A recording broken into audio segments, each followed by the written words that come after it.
آپ بیتی حضرت شیخ مولانا زکریا صاحب رحمۃ اللہ علیہ کی سوانح عمری ہے، اس کی 7ویں قسط ہے۔ گزشتہ نشست میں تعلیمی سال کے آخری مہینوں کے احوال بیان ہو گئے تھے، والد صاحب کی وفات کا تذکرہ تھا، اور حضرت خلیل احمد سہارنپوری صاحب کے حجاز سفر کا بیان تھا، جس کی وجہ سے مدرسے کے جو اساتذہ تھے تو ان کو بعض کتابیں ان میں رد و بدل ہو گئی تھی پڑھانے میں۔ اس کے علاوہ حضرت خلیل احمد سہارنپوری صاحب رحمۃ اللہ علیہ کے جو ذہن میں ارادہ بن گیا تھا بذل المجہود لکھنے کا، تو اس کے متعلق انہوں نے حضرت شیخ مولانا زکریا صاحب رحمۃ اللہ علیہ اور ایک اور شاگرد تھے حسن احمد، تو ان دونوں سے مشورہ کیا اور ان دونوں سے رائے لی، تو انہوں نے آمادگی کا اظہار کیا، تو یہ باتیں ہو گئی تھی۔ بسم اللہ الرحمن الرحیم۔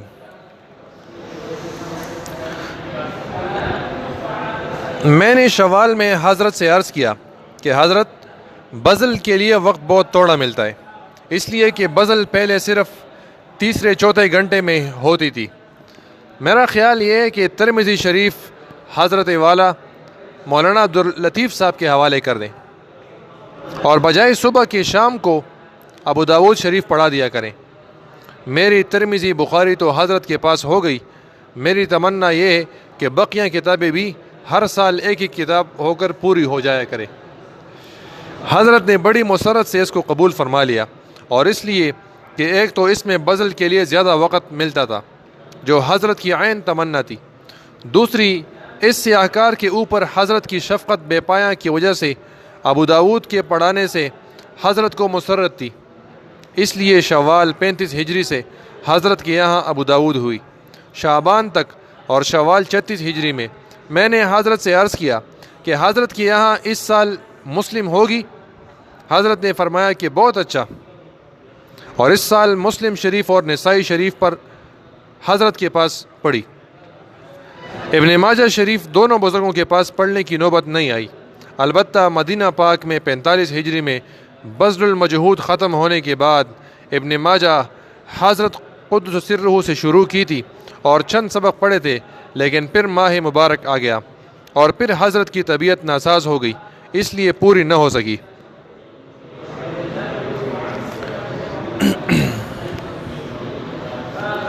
طحاوی شریف اولاً میں نے اپنے والد صاحب سے مشکات کے ساتھ پڑھی تھی۔ میرے والد صاحب کو اور مولانا سید انور شاہ صاحب شیخ الحدیث دارالعلوم دیوبند کو طحاوی شریف سے بہت خصوصی تعلق تھا، اسی بنا پر گنگوہ کے قیام میں والد صاحب رحمۃ اللہ علیہ نے طحاوی شریف کا اردو ترجمہ بھی شروع فرما دیا تھا، اس کا اشتہار بھی دے دیا تھا۔ اس کا بہت سا حصہ میرے چچا جان نور اللہ مرقدہ نے بھی ابا جان کے تعمیل حکم میں لکھا، مگر مقدر سے پورا نہ ہو سکا۔ اسانید کو چھوڑ کر متون حدیث کا خلاصہ اور امام طحاوی کی نظر کو تفصیل سے لکھنا یہ موضوع تھا۔ اسانید سند کی جمع ہے اور متون متن کی جمع ہے۔ حضرت مولانا سید انور شاہ کشمیری صاحب رحمۃ اللہ علیہ نے ایک دفعہ مجھ سے فرمایا کہ میری خواہش ہے کہ طحاوی کی دونوں جلدیں داخل درس ہوں۔ میں دارالعلوم میں اس پر قابو نہ پا سکا۔ تم مظاہر علوم میں مجھ سے زیادہ با اختیار ہو، اور حضرت شاہ صاحب رحمۃ اللہ علیہ نے یہ صحیح فرمایا تھا، اس زمانے میں ایسا ہی تھا۔ چنانچہ شاہ صاحب رحمۃ اللہ علیہ کی تعمیلی ارشاد میں نے مظاہر علوم میں طحاوی شریف کا مستقل گھنٹہ کیا تھا، لیکن باوجود کوشش کے دونوں جلدیں پوری ہونے پر میں بھی قابو نہ پا سکا۔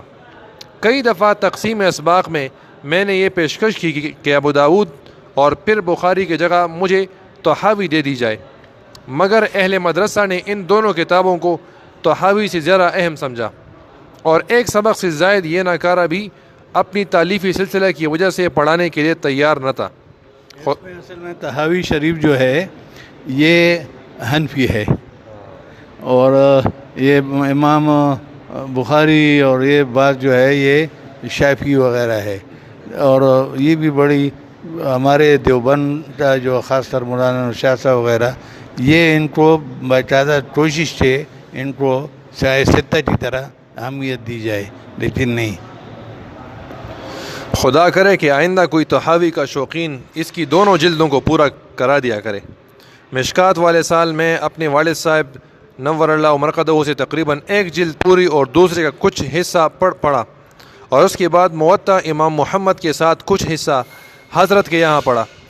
حضرت کا معمول اول ترمذی شریف، اس کے بعد بخاری شریف، اور اس کے ختم پر موطا امام محمد اور تحاوی شریف پڑھانے کا چند سال رہا۔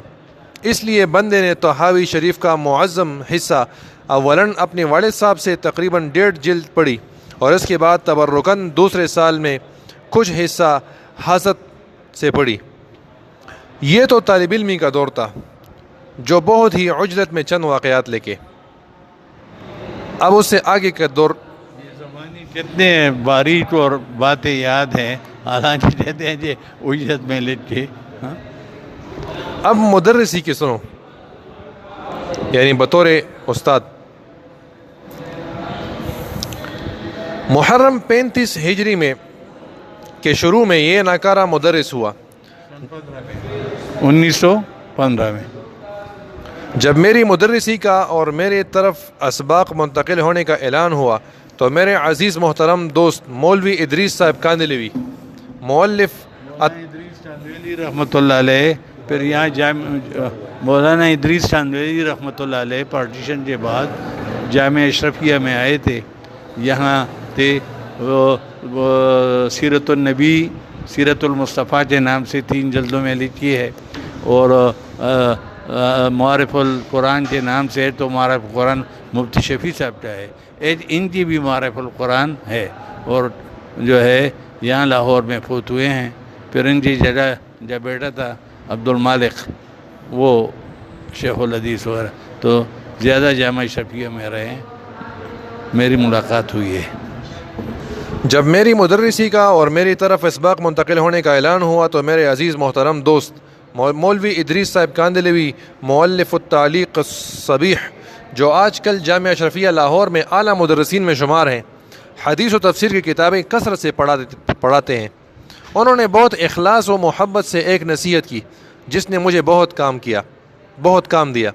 انہوں نے کہا، میاں صاحب ایک بات غور سے سن لو، تم نے جس طرح خود پڑھا ہے مدرسوں میں یہ طرز نہیں چلنے کا۔ طالب علم دم دم شکایتیں کریں گے اور نالائق بن کر مدرسے سے الگ کر دیے جاؤ گے۔ میری ایک نصیحت جو مدارس کے طرز تعلیم اور طلباء کے مزاج کے موافق ہے اور جس سے تم طالب علم کی نگاہ میں محبوب بن جاؤ گے، تم اس کی ذرا پرواہ نہ کیجیے کہ طالب علم نے مطالعہ دیکھا یا نہیں دیکھا، سبق یاد کیا یا نہیں۔ اگر تم نے طلباء سے مطالعے پر وہ گرفت کی جو تم سے کی گئی تو تمہارے خلاف طلباء میں شور مچ جائے گا۔ وہ یہ نہیں کہنے کے کہ ہم سے مطالعے کی گرفت کی جاتی ہے یا ہم سے گزشتہ سبق سنا جاتا ہے، وہ تمہیں نالائق ثابت کرنے کی کوشش کریں گے۔ اس لیے میری مخلصانہ نصیحت کو اہتمام سے سن لو کہ جو تمہارے منہ میں آئے کہتے چلے جانا، یہ نہ سوچنا کہ یہ طالب علم کے استعداد کے موافق ہے یا اس سے اونچی بات ہے۔ یہ بھی نہ پوچھنا کہ کل میں نے کیا کہا تھا، کس نے یاد کیا کس نے نہیں۔ بولتے رہو تقریر کرتے رہو۔ اس نصیحت نے مجھے آخر تک بہت کام دیا۔ میری جہالت پر ان کی نصیحت نے بہت ہی پردہ ڈالے رکھا۔ میرے ابتدائی تقرر کے وقت جو محرم سے ہوا تھا، 2 سبق مجھے منتقل ہو کر آئے، ایک میرے چچا جان کے یہاں سے اصول الشاشی کا، اور دوسرا حضرت مولانا ظفر احمد صاحب عثمانی تھانوی حال شیخ الاسلام پاکستان، جو اس وقت مظاہر علوم کے مدرس تھے، ان سے علم الصیغہ منتقل ہو کر آیا، اور دونوں کتابیں میری بے پڑھی تھیں۔ علم الصیغہ کا کچھ زیادہ فکر نہ ہوا، البتہ اصول الشاشی اہم تھی، جماعت بھی اس کی کچھ بڑی تھی۔ میں نے چچا جان سے پوچھا کہ سبق کہاں سے ہوگا، انہوں نے بتا دیا کہ فصل فی الامر کہ ایک ورق کے بعد سے ہے، مگر میں نے، کیونکہ مجھے طلباء کا اندازہ تھا کہ طالب علم دھوکہ دیا کرتے ہیں، چچا جان سے امر کی بحث کے 2 ورق پڑھ لیے، ایک طلباء کا پڑھا ہوا اور دوسرا بے پڑھا۔ ان سے تو اپنے ہی ضابطے پر پڑھے کہ جلدی جلدی، لیکن چونکہ اعلان بدھ کو ہو گیا تھا اور شنبہ سے سبق شروع تھے، اس لیے 2-3 دن میں نے کتب اصول میں اصول الشاشی کے شروح و حواشی، نور الانوار و منار، اس کی شرح کشف الاسرار، حسامی اور اس کی جتنی شروح مل سکی، توضیح تلویح، 2 دن میں امر کی ابتدائی بحث سب میں نے خوب دیکھی، اور درسگاہ میں پہنچنے کے بعد اجنبیانہ پوچھا سبق کہاں سے ہے؟ سب نے متفق اللسان ہو کر کہا فصل فی الامر سے ہے، یعنی وہاں کا خبر ہے اکڑا کر رہا ہے 2 صفحے رست سبق یاد کر رہا تھا۔ یہ اسکول کالج میں بھی یہی چیزیں ہیں۔ میں نے تو پہلے ہی سمجھ لیا تھا کہ دھوکہ دیں گے۔ میں نے 1 گھنٹہ امر کی بحث میں خرچ کر دیا، معلوم نہیں کیا کیا کہا ہوگا۔ اتنا یاد ہے کہ پہلا دن تو صرف فصل فی الامر پر خرچ ہوا، اس کے بعد پورا 1 ہفتہ اس ایک ورق میں لگا دیا جو چچا جان 1-2 دن میں پڑھا چکے تھے۔ مولوی ادریس صاحب کو اللہ تعالیٰ جزائے خیر دے، انہی کی نصیحت اور تجربہ کا یہ ثمرہ تھا۔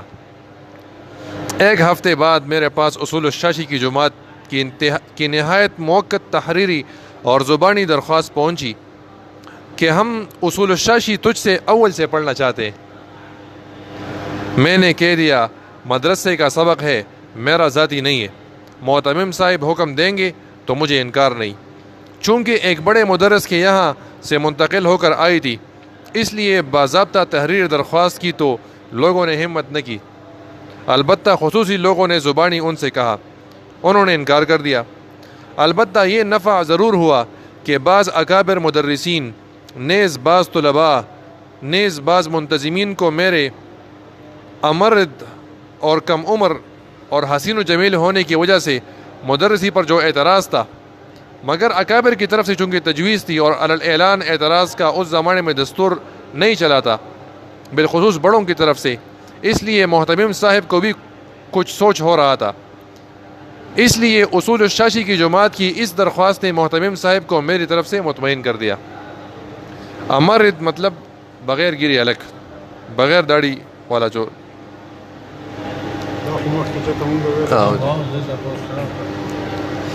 اللہ تعالیٰ ان پڑھنے والوں کو بڑی جزائے خیر دے۔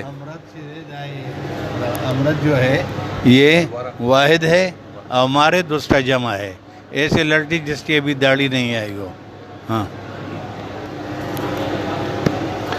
میرا ابتدائی تقرر میرے حضرت قدس سرہ کی تجویز سے 15 روپیہ تنخواہ پر ہوا تھا۔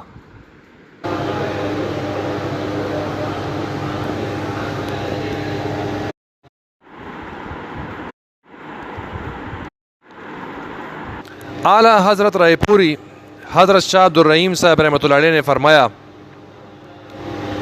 قرضہ بہت ہے، شادی بھی عنقریب ہونے والی ہے، کم سے کم تنخواہ 25 روپے ماہوار ہونی چاہیے۔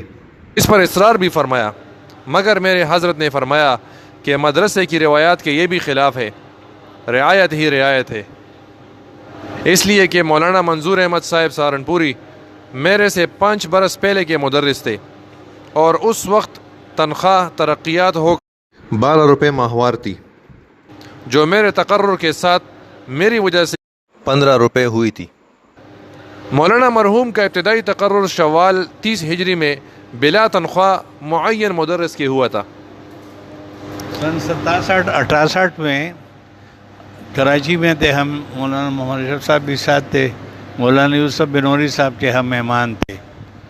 تو اس زمانے میں مولانا یوسف بنوری صاحب کی تنخواہ جو تھی 400 روپے تھی۔ بہت سے محتمم اور لوگ اس نے کہا کہ یہ جو ہے تنخواہ کم ہے، لیکن انہوں نے اپنی تنخواہ نہیں بڑھائی، اور استادوں کی تنخواہ بڑھائی، کہتے ہیں میرا تو یہ ایسی ٹوٹن ہے، اس پہ تو ہمارا ایک ہفتے کے مہمانوں کا خرچہ بھی نہیں چلتا، اللہ مجھے دے رہا ہے، تو یعنی 400 روپے سے زیادہ نہیں چلتے۔ مولانا مرحوم کا ابتدائی تقرر شوال 30 ہجری میں بلا تنخواہ معین مدرس کے طور پر ہوا تھا، اور شوال 32 ہجری سے 10 روپے مشاہرے پر تنخواہ دار ملازم ہوئے تھے، اور پھر آہستہ آہستہ ترقی کرتے کرتے مدرس دوم تک پہنچے، اور 23 جمادی الاول 88 ہجری بوقت صبح انتقال فرما گئے اور حاجی شاہ میں مدفون ہوئے۔ حاجی شاہ سہارنپور میں قبرستان ہے، قبرستان کا نام حاجی شاہ ہے، جہاں یہ تمام سہارنپور مزار علوم وغیرہ تھے، طالب علم اور استاد وغیرہ جو وہاں کے ہے مدفون ہے۔ نور اللہ مرقدہ وأعلی اللہ مراتبہ۔ مولانا منظور احمد صاحب کے پاس سبق بھی اس وقت میزان منشعب سے شروع ہو کر قدوری تک پہنچے تھے۔ یہ دونوں چیزیں بھی معترضین اور حاسدین کے لیے موجب تقدر اور گرانی تھی۔ خود مولانا منظور احمد صاحب کو بھی فطرتاً خیال تو ضرور ہونا چاہیے تھا، مگر انہوں نے اس کا اظہار کبھی نہیں کیا۔ البتہ مجھ سے یہ اصرار کیا کہ میں نے اصول الشاشی اب تک پڑھا ہی نہیں، اور قدوری کئی دفعہ پڑھا چکا ہوں۔ اصول الشاشی تیری بے پڑھی ہے، قدوری تیری پڑھی ہوئی ہے، تجھے اس میں آسانی رہے گی۔ میں نے مولانا مرحوم سے کہا بالکل صحیح فرمایا، بہت آسانی رہے گی۔ اصول الشاشی میری پڑھی ہوئی بھی نہیں، لیکن میں محتمم صاحب سے کہوں کہ آپ اس کو بدل دیجئے، یہ دشوار ہے، اس لیے کہ محتمم صاحب شروع ہی میں نالائق فرما دیں گے۔ آپ اگر محتمم صاحب سے درخواست کر کے تبادلہ کرا لیں تو مجھے کوئی گرانی نہ ہوگی۔ مرحوم کو اس کی ہمت اس لیے نہ ہوئی کہ حضرت قدس سرہ کے دور میں آخر دور تک کسی مدرس کا خود سبق مانگنا انتہائی عیب سمجھا جاتا تھا، اور یہ چیز اس کے تکبر کی علامت سمجھی جاتی تھی کہ یہ اپنے کو بڑا آدمی سمجھتا ہے۔ اس زمانے میں کسی مدرس کو کسی سبق کی خواہش ہوتی، اور خواہش تو ہوتی ہی رہتی تھی، تو اس کا دستور یہ تھا کہ کوئی مدرس اپنے دوست مدرس کو اس پر آمادہ کر لیتا تھا کہ جب تقسیم اسباق کا وقت آوے اور اس کتاب کا نام بولا جائے تو میرا نام تجویز کرا دینا۔ اس لیے مولانا منظور احمد صاحب کی اور بھی ہمت نہ ہوئی کہ معتمم صاحب سے کہیں اور ان کی بات حضرت کے یہاں پہنچ جائے۔ اب نیچے انہوں نے اپنے کتابیں لکھی کہ کون کون سی کتابیں اس سال میں میری زیر تدریس رہیں۔ محرم 35 ہجری سے شعبان 35 ہجری تک علم الصیغہ 100 عامل منظوم شرح 100 خلاصہ نحو میر نفحۃ الیمن منیت المصلی اصول الشاشی قال اقول 3 سبق مستقل۔ پھر 35 ہجری سے شعبان 36 ہجری تک یہ 2 کتابیں تھے، خلاصہ اور بنیاں۔ یہ جو ہے فقہ کے بہت ابتدائی کتابیں، یہ جیسے گلستان بستان شروع میں مسجدوں میں لوگ پڑھتے تھے، یہ خلاصہ اور بنیاں عام طور پڑھی جاتی تھی۔ عام لوگ جو یعنی اسکول کے بچے یا ایسی جیسے قاعدہ پڑھاتے تھے یا سپارہ پڑھاتے تھے، ناظرہ قرآن پڑھاتے تھے، یہ خلاصہ اور منیاں اور گلستان بستان یہ پڑھی جاتی تھی۔ اب سب کی چھٹی ہو گئی۔ اچھا، پھر شوال 35 ہجری سے شعبان 36 ہجری تک مرقات قدوری شرح تہذیب کافیہ نور الایضاح اصول الشاشی شرح جامی بحث فعل بحث اسم نصف پر منتقل ہو گئی۔ عجب العجاب نفحۃ الیمن۔ اور پھر شوال 36 ہجری سے شعبان 37 ہجری تک مقامات 7 معلقہ قطبی میر کنز قدوری اصول الشاشی۔